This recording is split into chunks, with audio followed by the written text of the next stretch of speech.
ସ୍ଥାନୀୟ ସରକାରୀ ମହିଳା ମହାବିଦ୍ୟାଳୟରେ ଓଡ଼ିଆ ସାହିତ୍ୟ ଓ ଜଗନ୍ନାଥ ସଂସ୍କୃତି ଶୀର୍ଷକ ଏକ ରାଜ୍ୟସ୍ତରୀୟ ଆଲୋଚନା ଚକ୍ର ଅନୁଷ୍ଠିତ ହୋଇଛି।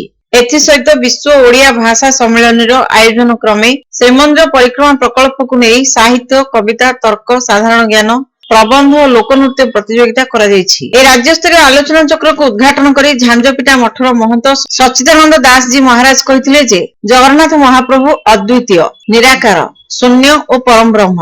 ମୁଖ୍ୟ ଅତିଥି ଭାବେ ଶ୍ରୀମନ୍ଦିରର ବରିଷ୍ଠ ଚୁନରା ସେବାୟତ ଶରତ କୁମାର ମହାନ୍ତି ଯୋଗଦେଇ ମହାପ୍ରଭୁଙ୍କ ଦୈନନ୍ଦିନ ନୀତି ଓ ଅଲୌକିକ ମହିମା ଉପରେ ଆଲୋକପାତ କରିଥିଲେ।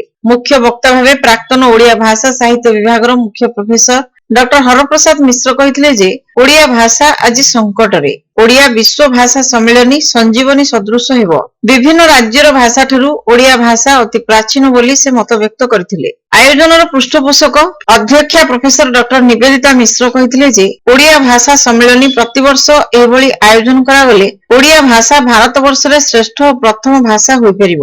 ଓଡ଼ିଆ ଭାଷା ସାହିତ୍ୟ ବିଭାଗର ମୁଖ୍ୟ ପ୍ରମୋଦ କୁମାର ଷଡଙ୍ଗୀ ପ୍ରାରମ୍ଭରେ ଅତିଥି ପରିଚୟ ପ୍ରଦାନ କରିଥିଲେ।